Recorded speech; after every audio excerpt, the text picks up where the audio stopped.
Desk द्वारा प्रस्तुत।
वज़ीर-ए-आज़म नरेंद्र मोदी आज विकसित भारत 2047 एट नौजवानों की आवाज पहल का करेंगे आगाज। पहल का मकसद है नौजवानों को तरक्की याफ्ता हिंदुस्तान के विजन पर ख्यालात का तबादला करने के लिए प्लेटफॉर्म मुहैया कराना।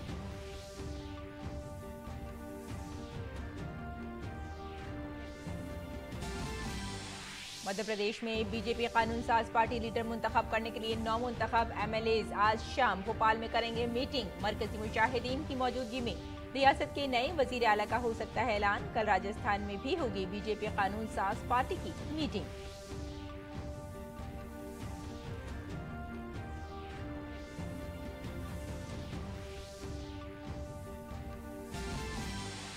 सदर जमहूरिया द्रौपदी मुर्मू आज से उत्तर प्रदेश के 2 रोजा दौरे पर। वाराणसी में महात्मा गांधी काशी विद्यापीठ की 45वीं तकसीम असनाद तकरीब में होंगी शामिल।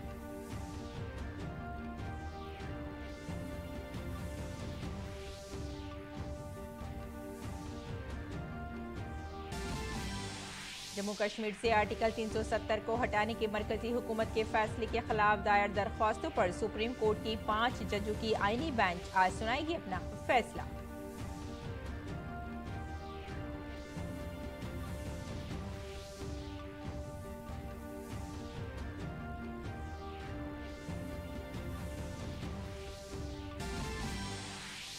इसराइल और हमास के दरमियान जारी जंग के दौरान इसराइली वजीर आजम बेंजामिन नेतन्याहू ने हमास से की हथियार डालने की अपील।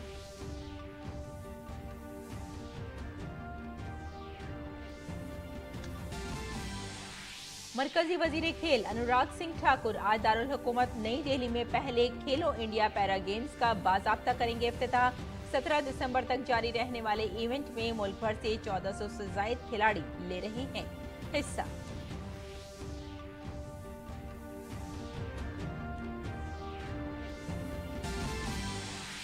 और खवातीन की टी20 क्रिकेट में हिंदुस्तान ने मुंबई के वानखेड़े स्टेडियम में तीसरे और आखिरी टी20 मैच में इंग्लैंड को 5 विकेट से दी शिकस्त। इंग्लैंड की खवातीन टीम पहले 2 मैच जीतकर सीरीज पहले ही कर चुकी है अपने नाम।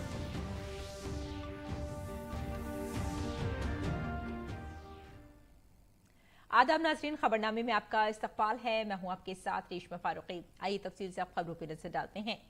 वज़ीर-ए-आज़म नरेंद्र मोदी आज वीडियो कॉन्फ्रेंसिंग के जरिए विकसित भारत एट 2047 नौजवानों की आवाज का आगाज करेंगे। इस इक़दाम का मकसद नौजवानों को एक तरक्की याफ्ता भारत के विजन पर अपने ख्यालात का इश्तराक करने के लिए एक प्लेटफॉर्म मुहैया कराना है। पीएम मोदी राजभवन में वर्कशॉप में यूनिवर्सिटी के वाइस चांसलर्स, तालीमी इदारों के सरबराहान और फैकल्टी मेंबरान से खिताब करेंगे। विकसित भारत का मकसद मुल्क को 2047 तक एक तरक्की याफ्ता मुल्क बनाना है। इसमें इक़्तिसादी तरक्की, समाजी तरक्की, माहौलियाती तहफ़्फ़ुज़ और बेहतर हुक्मरानी समेत तरक्की के मुख्तलिफ पहलुओं को शामिल किया गया है। नीति आयोग के chief executive officer BVR Subrahmanyam ने कल राजधानी नई दिल्ली में कहा कि वज़ीर आज़म विकसित भारत के विजन पर मुल्क के नौजवानों के ख्यालात को यकजा करने के लिए इस मुहिम का आगाज करेंगे। उन्होंने कहा कि तरक्की याफ्ता भारत के विजन में तलबा के अफकार और नजरियात को शामिल किया जाएगा। और पार्लियामेंट का सरमाई इजलास जारी है। दोनों ऐवानों में आज अहम कानून साजी की कार्रवाई होगी। वक्फाई सवालात के दौरान अहम सवालात के जवाबात देने होंगे। इजाफी ग्रांट्स के मुतालबात पर लोकसभा में बहस की जाएगी, जिसका जवाब वजीर खजाना निर्मला सीतारमण देंगी। मरकजी वजीर वी मुरलीधरन भी हमास को दहशतगर्द तंजीम करार देने से मुताल्लिक सवाल पर लोकसभा में बयान देंगे। लोकसभा में मरकजी वजीर अश्वनी वैष्णव पोस्ट ऑफिस बिल 2023 को मंजूर कराने के लिए ऐवान में पेश करेंगे। दूसरी जानिब जम्मू कश्मीर से मुताल्लिक 2 अहम बिल इस हफ्ते राज्यसभा में मंजूरी के लिए पेश होने हैं। जम्मू कश्मीर से मुताल्लिक ये दोनों बिल गुज़िश्ता हफ्ते लोकसभा से मंजूर हो चुके हैं।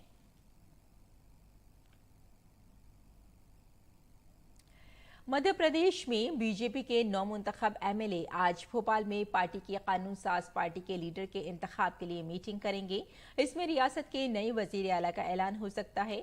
मध्य प्रदेश के इजलास में मरकजी मुबस्सिरीन में हरियाणा के वजीर आला मनोहर लाल, पसमानदा तबकाती मोर्चा के कौमी सदर डॉक्टर के लक्ष्मण और पार्टी की कौमी सेक्रेटरी आशा लाखड़ा भी मौजूद रहेंगी। मध्य प्रदेश में बीजेपी ने 230 रुकनी असेंबली में 163 नशस्तें हासिल की हैं।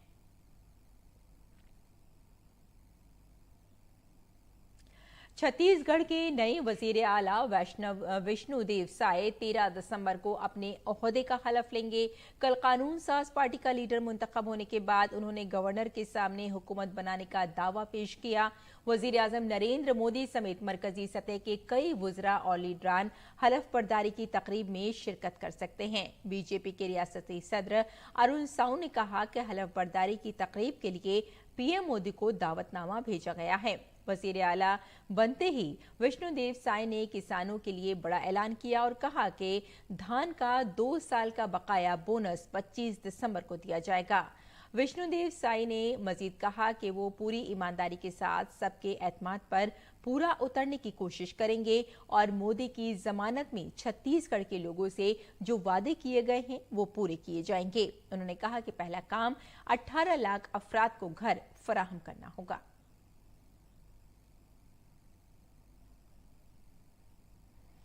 सदर जमहूरिया द्रौपदी मुर्मू आज से उत्तर प्रदेश के 2 रोजा दौरे पर होंगी। सदर जमहूरिया आज वाराणसी में महात्मा गांधी काशी विद्यापीठ की 45वीं तक़सीम असनाद तकरीब में शिरकत करेंगी। इसके बाद सदर जमहूरिया आज शाम लखनऊ में डिवाइन हार्ट फाउंडेशन इंडिया के 27 साल मुकम्मल होने के मौके पर मुनक़िद होने वाली तकरीब में शिरकत करेंगी। सदर जमहूरिया 12 दिसंबर को Indian institute of information technology Lucknow के दूसरे कन्वोकेशन में शिरकत करेंगी।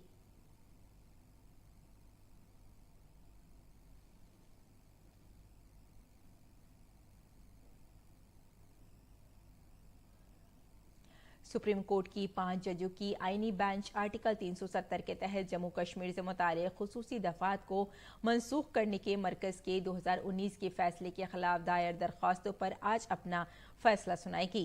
चीफ जस्टिस डीवाई चंद्रचूड़ की सरबराही वाली बेंच ने 16 दिन तक इस मामले की समाअत के बाद इस साल 5 सितंबर को फैसला महफूज कर लिया था। अर्जी गुजारों ने सुप्रीम कोर्ट में 5 अगस्त के सदारती हुक्म और पार्लियामेंट की तरफ से मंजूर शुदा जम्मू कश्मीर तंजीम-ए-नौ एक्ट 2019 को गैर आईनी करार देते हुए दरख्वास्तें दायर की थी। वहीं इस सिलसिले में मरकज का कहना था कि दफा 370 एक आर्जी इंतजाम था और सदर ने आर्टिकल 370 में दिए गए इल्तजामात का इस्तेमाल करते हुए आईनी अहकामात जारी किए थे और ये फैसला मुकम्मल तौर पर आईनी इल्तजामात के दायरे में था।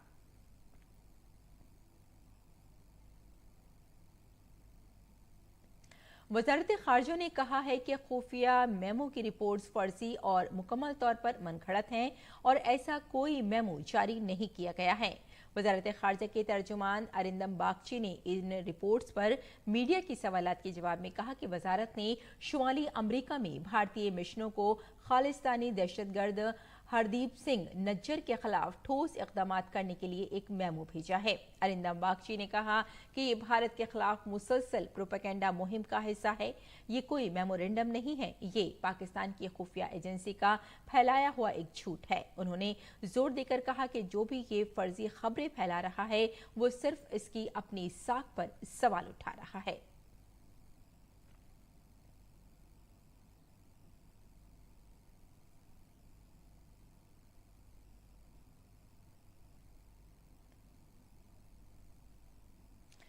और कांग्रेस एमपी धीरज साहू के घर पर इनकम टैक्स डिपार्टमेंट के छापे में मिली नकदी ने साबिका तमाम रिकॉर्ड तोड़ दिए हैं।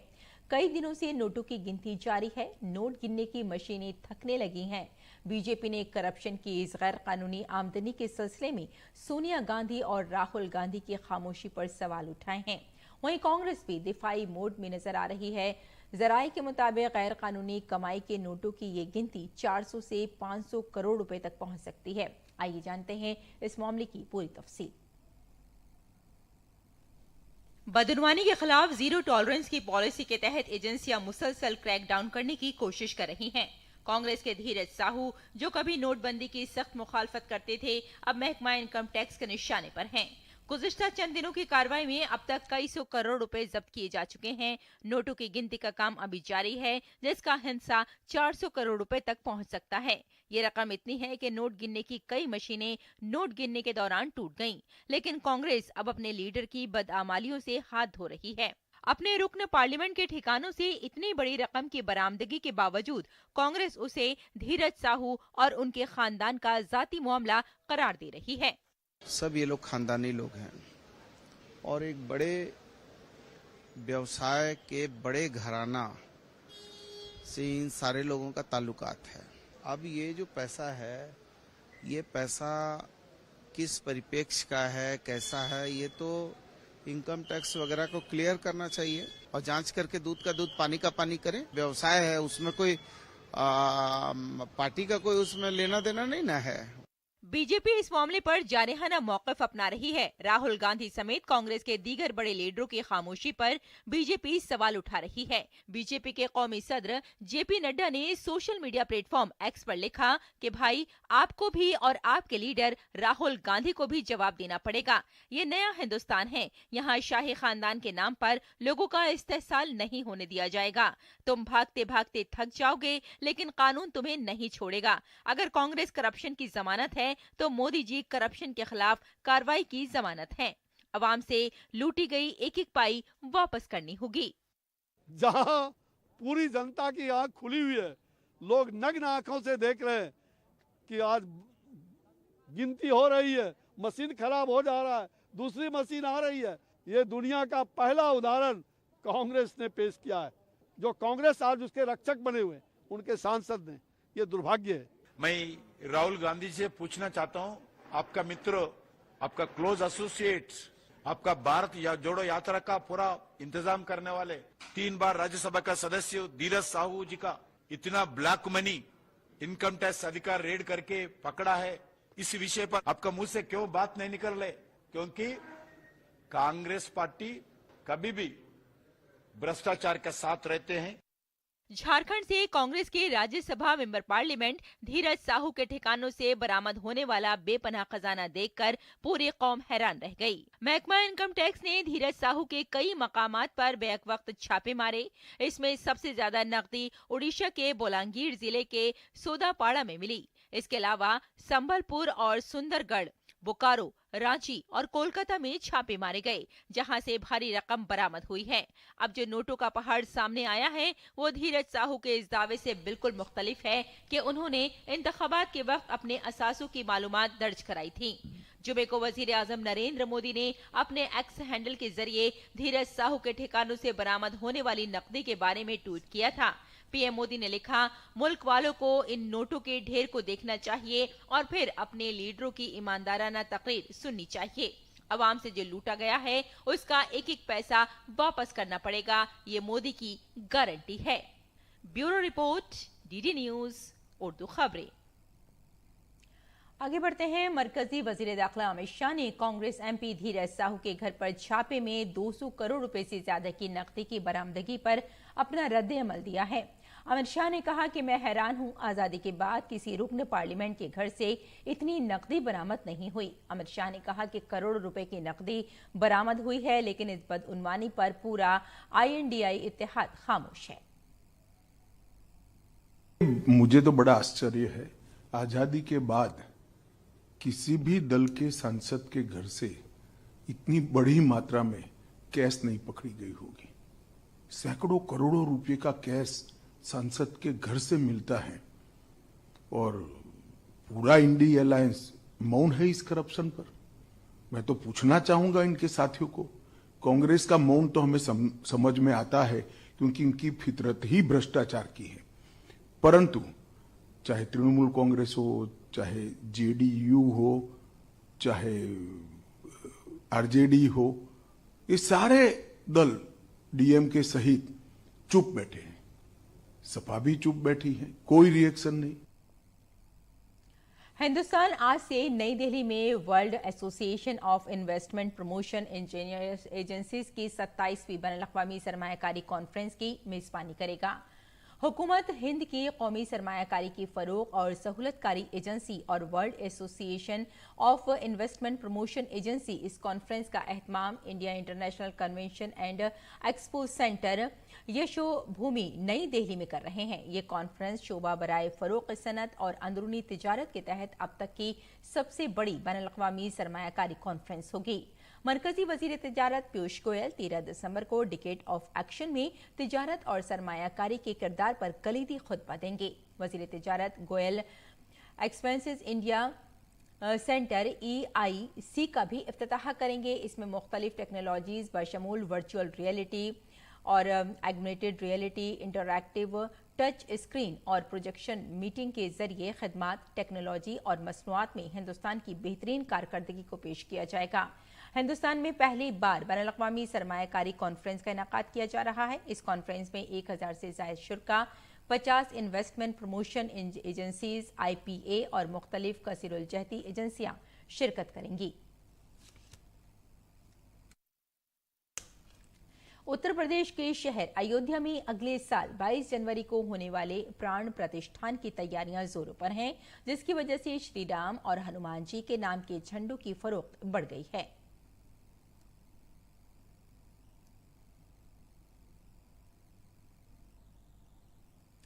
और गैर मुल्की खबरों में इस्राएली वजीर आजम बेंजामिन नेतन्याहू ने हमास के अस्करियत पसंदों से इस्राएली फौजियों के सामने हथियार डालने का मुतालबा किया और उन पर जोर दिया कि वो गजा में दहशतगर्द ग्रुप के सरबराह याह्या सिनवार के लिए अपनी जानें कुर्बान न करें। नेतन्याहू का ये बयान इस्राएली डिफेंस फोर्सेस के चीफ ऑफ स्टाफ हर्जी हिलेवी के बयान की बात सामने आया है। हर्जी हिलेवी ने कहा कि हमास खत्म होने के दहाने पर है और गुज़िश्ता हफ्ते जारी होने वाली दर्जनों अफराद की मुतादिद तस्वीर और वीडियोस का भी हवाला दिया और कहा कि हथियार डालने वालों में हमास के बहुत से कारकुनान भी शामिल हैं। काबिल जिक्र है कि इस्राएली फौजों ने गजा के अंदर हमास के लोगों को हिरासत में लिया है। मिस्र में सदारती इंतखाब के लिए वोटिंग जारी है। कल शुरू हुई वोटिंग में सदर अब्दुल फतह अल सीसी की जीत तकरीबन यकीनी समझी जा रही है क्योंकि कोई मजबूत हरीफ उम्मीदवार नहीं है। वोटिंग के 3 दिन बाद 18 दिसंबर को इंतखाबी नताइज का ऐलान किया जाएगा। नेशनल इलेक्शन अथॉरिटी के मुताबिक अगर किसी उम्मीदवार को 50% से ज्यादा वोट न मिले तो 8 से 10 जनवरी तक दोबारा पोलिंग होगी।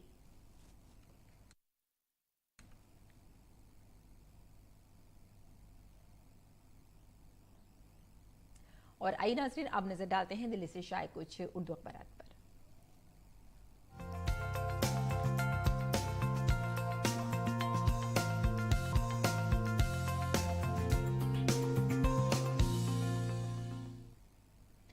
तो नाज़रीन अखबारात के जायजे में सबसे पहले नजर डाल लेते हैं रोजनामा राष्ट्रीय सहारा पर। राष्ट्रीय सहारे के सफ़े अव्वल की सुर्खी है कबायली रहनुमा विष्णुदेव साई होंगे छत्तीसगढ़ के नए वजीर आला। आपको बता दें कि कल बीजेपी कानून साज पार्टी की मीटिंग में लीडर को इनको मुंतखब किया गया है और इसके अलावा वजीर आला के साथ 2 नायब वज़राए आला विजय शर्मा और अरुण साउ भी हलफ लेंगे। और इसी अखबार की आइए अगली सुर्खी पर नजर डाल लेते हैं। अगली सुर्खी नाजरीन है कि मायावती ने भतीजे आकाश आनंद को बनाया अपना सियासी जानशीन। जी हां, आपको बताते चलें कि बीएसपी की सरबराह मायावती ने भतीजे आकाश आनंद को अपना सियासी जानशीन करार दिया है और आकाश बीएसपी के नेशनल कोऑर्डिनेटर भी बताए जा रहे हैं। और अब नजर डाल लेते हैं रोजनामा हिंदुस्तान एक्सप्रेस पर। हिंदुस्तान एक्सप्रेस के सफ़े अव्वल की सुर्खी है कॉरपोरेट सेक्टर को मुल्क की तरक्की में ताउन देना चाहिए। वजीर दिफा राजनाथ सिंह ने अपने एक बयान के दौरान ये बात कही है।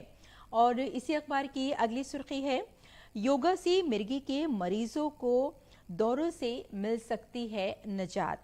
जी हां, आपको बताते चलें कि एम्स के एक सर्वे में ये बात सामने आई है और बताया जा रहा है कि जो तहकीक है चौंका देने वाले नताइज हैं और वाकई ये एक बिल्कुल मुख्तलिफ सी बात है कि योगा से मिर्गी के मरीजों को जो दौरे पड़ते हैं उनसे निजात हासिल हो सकती है और ये एक अच्छी खबर है। और आइए अब नजर डाल लेते हैं अगली सुर्खी पर। अगली सुर्खी भी इसी अखबार से है। इग्नू और कीनिया ओपन यूनिवर्सिटी के माबैन एक मुआहदा तय पाया गया है। मुआहदे पर वजीर आजम और कीनियाई सदर के दस्तखत के बाद स्ट्रेटेजिक शराकतदारी को फरोग भी मिलेगा। और अब नजर डाल लेते हैं रोजनामा हमारा समाज पर। हमारे समाज के सफ़े अव्वल की सुर्खी अगर आप देखेंगे तो ये है कि गजा पर इसराइली बमबारी, मिस्र के सदारती इलेक्शन में अल-सिसी का मुस्तकबिल जो है वो दाव पर बताया जा रहा है और सदारती इलेक्शन के नताइज का ऐलान 18 दिसंबर को किया जाएगा। और गजा में इसराइली बमबारी की घन गरज के दौरान हमसाया मिस्र में सदारती इलेक्शन के सिलसिले में पोलिंग का अमल इस वक्त जारी है और जैसे कि आपको अभी हमने बताया कि मिस्र के सदारती इलेक्शन में अल-सिसी का मुस्तकबिल दाव पर लगता हुआ दिखाई दे रहा है। और इसी अखबार की अगली सुर्खी देख लेते हैं, वो भी इसी खबर से मुताल्लिक़ है, गजा की है बात की। गजा की निस्फ आबादी भूख से मर रही है, अक़वाम मुत्तहिदा का नाज़रीन ये बयान है। तो ये था नाज़रीन अखबारात का मुख्तसर जायज़ा और आइए अब लौटते हैं बुलेटिन की जानिब और कुछ और ख़बरों पर नज़र डाल लेते हैं। खेल की ख़बरों की बात करें तो दारुल हुकूमत दिल्ली में पहले खेलो इंडिया पैरा गेम्स का इनेकाद किया जा रहा है। मरकज़ी वज़ीर खेल अनुराग सिंह ठाकुर आज इंदिरा गांधी स्टेडियम में पहले खेलो इंडिया पैरा गेम्स का बाज़ाब्ता इफ्तिताह करेंगे। खेलो इंडिया पैरा गेम्स के इनेकाद के पीछे मरकज़ी हुकूमत का मकसद पैरा एथलीट्स के ख्वाहिशमंदों को तसल्सल फराहम करना है। पहले खेलो इंडिया पैरा गेम्स में 32 रियासतों और मरकज़ के ज़ेर इंतज़ाम इलाकों बशमूल सर्विसेज स्पोर्ट्स कंट्रोल बोर्ड के 1400 से ज्यादा खिलाड़ियों की शिरकत मुतवक्के है। इस पैरा गेम्स में पैरा एथलीट्स 7 इवेंट में मुकाबला करेंगे जिनमें para athletics, para shooting, para archery, para football, para badminton, para table tennis और पैरा वेट लिफ्टिंग शामिल हैं। ये मुकाबले 3 stadium IG stadium, shooting range Tughlakabad और JLN स्टेडियम में मुनक्किद होंगे। तवक्को है कि खेलो इंडिया पैरा गेम्स हिंदुस्तानी पैरा स्पोर्ट्स के लिए गेम चेंजेस साबित होंगे। और खेलो इंडिया पैरा गेम्स की शुरुआत हो चुकी है और बैडमिंटन के मुकाबले जारी हैं। खेलो इंडिया पैरा गेम्स नौजवान खिलाड़ियों को एक नया प्लेटफॉर्म दे रहा है। नीज पैरा एथलीट हुकूमत के इस इक़दाम से बहुत खुश हैं। हमारे नुमाइंदे मुकेश शुक्ला ने पैरा बैडमिंटन टीम के कोच गौरव खन्ना से खुसूसी बातचीत की। खेलो इंडिया पैरा गेम्स की शुरुआत हो चुकी है और ये सबसे बड़ी मिसाल बनकर के सामने आया है पैरा एथलीट्स के लिए और किस तरह से रहेगा पूरा इवेंट, इस पर बात करेंगे। बैडमिंटन के मुकाबले चल रहे हैं और बैडमिंटन के चीफ कोच हमारे साथ गौरव खन्ना जी मौजूद हैं। गौरव जी, कैसे देखते हैं इस इनॉग्रल एडिशन को? देखिए, सबसे पहले तो शुरुआत मुश्किल होती है किसी भी चीज़ की और उसके बाद तो वो दिशा और रफ्तार पकड़ ही लेती है। तो ये प्रधानमंत्री जी ने जो स्कीम बनाई है और उन्होंने जो इनिशिएटिव लिया है और सामान्य खिलाड़ियों के लिए ही नहीं बल्कि पैरा खिलाड़ियों के लिए भी जो इनिशिएटिव लिया है, इस इनिशिएटिव ने अपना रंग दिखाना शुरू कर दिया है। और आज आप देख रहे हैं ग्राउंड रियलिटी ये है कि हम खेलो इंडिया के बहुत सारे सेगमेंट, जिसमें कि खेलो इंडिया के हर तरीके के खेल हुए, उसके बाद यूनिवर्सिटी गेम्स हुए और उसके बाद अब पैरा खेल हो रहे हैं। तो इसमें भारतवर्ष के कोने कोने से आके खिलाड़ी यहाँ पे अपना खेल का प्रदर्शन कर रहे हैं। तो इस स्कीम से बहुत ही प्रोत्साहन मिलेगा और एक अलग सी इमेज गई है जनता के बीच में और खिलाड़ियों के बीच में। और खिलाड़ियों को ऐसा लगा है कि हमारे साथ भी बहुत सारी अवसर उपलब्ध है हमारे पास भारतवर्ष में और हम अपने अच्छे खेल का प्रदर्शन करके सामान्य खिलाड़ियों की तरह अपना कैरियर बना सकते हैं, अच्छी नौकरी ले सकते हैं और अंतर्राष्ट्रीय स्तर पर देश का नाम भी रोशन कर सकते हैं। बिल्कुल, हमने बहुत सारे पैरा बैडमिंटन देखे जिन्होंने इंडिया के लिए खेल करके धमाल मचा, ओलंपिक्स में रिप्रेजेंट किया, चाहे प्रमोद भगत हों। तो ये वो चेहरे थे जिन्होंने रिकॉग्निशन दिलाया। अब ये जो खिलाड़ी हैं इनके लिए कितना बड़ा मील का पत्थर ये पैरा गेम्स शुरू होने वाले, क्योंकि खेलो इंडिया में नॉर्मल प्लेयर्स जो खेल रहे थे वो अलग पोडियम पे जा रहे थे, इनके लिए एक लाइफ यहाँ से नई बिगनिंग शुरू होगी। देखिए, अवसर तो लगातार मिलते रहने ही चाहिए और अवसरों को ज़्यादा करने के लिए हमारी गवर्नमेंट की जो ये पॉलिसी है, नीति है, जिसमें कि खेलो इंडिया पैरा गेम्स का आयोजन किया गया है, इसका उद्देश्य ही नए चेहरों की तलाश करना है। प्रमोद भगत, कृष्णा नागर, सुहास अलवाई, मनोज सरकार, इन्होंने तो अपना एक अच्छा कार्य, अच्छा प्रदर्शन दिखाई दिया और 4 मेडल टोक्यो ओलंपिक्स में जीतकर देश को एक रास्ता दिखा दिया कि इससे कहाँ तक जा सकते हैं आप। और अब इन नए खिलाड़ियों की बारी है, क्योंकि हमारे को जब खेलों का ध्यान रखना है तो एक छोटे से एम के लिए नहीं रखते हैं हम, एक शॉर्ट टर्म टारगेट नहीं रखते हैं हम, एक मिड टर्म टारगेट रखते हैं और एक लॉन्ग टर्म टारगेट रखते हैं।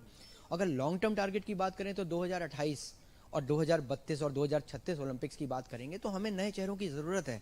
हमें चाहिए ऐसे आयोजन जहां पर नए नए खिलाड़ी इन खेलों को भागीदारी करने का मौका भी मिले और डीडी के माध्यम से और अन्य चैनल के माध्यम से वो देख के इंस्पायर्ड हों। कितना इंस्पायर कर रहा है ये गेम, और इनके लिए यहाँ से एक अच्छी शुरुआत है, क्योंकि पैरा खेलो इंडिया से ये कहीं ना कहीं अपनी चमक बिखेरेंगे और सभी के सामने अपने आप को रखने में कामयाब होंगे। कैमरा सैंतल के साथ मैं Mukesh Shukla, DD news, Indira Gandhi indoor stadium, Delhi.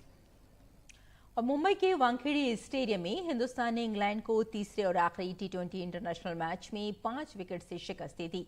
127 run के हदफ के ताक़ुब में भारतीय टीम ने 19 ओवर्स में 5 विकेट के नुकसान पर जीत के लिए मतलूबा रन्स बना लिए। भारत की जानिब से स्मृति मंथानन ने 48 और जमाइमा रोड्रिग्स ने 29 रन बनाए। इससे कबल टॉस जीतकर पहले बैटिंग करते हुए इंग्लैंड ने मुकर्ररा 20 ओवर्स में 126 रन बनाए।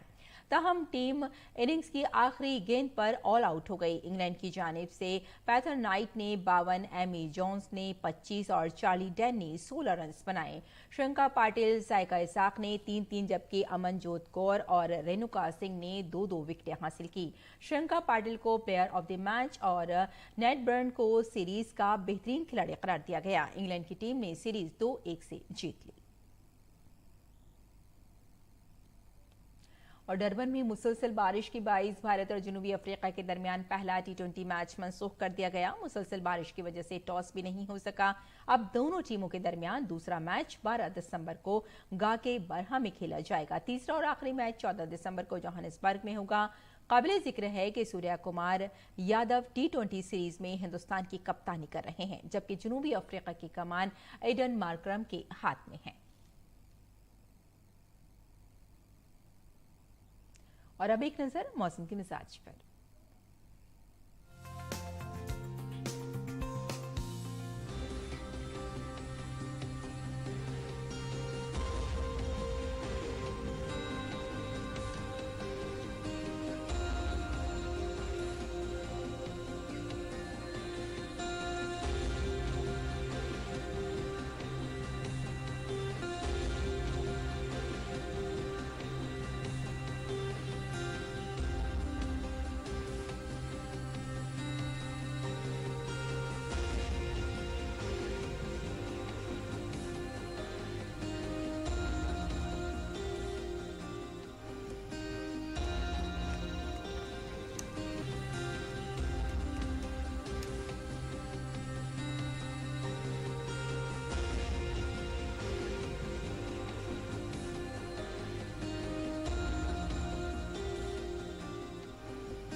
तो नाज़रीन, इस बुलेटिन में फिलहाल इतना ही। इजाजत दें। आदाब।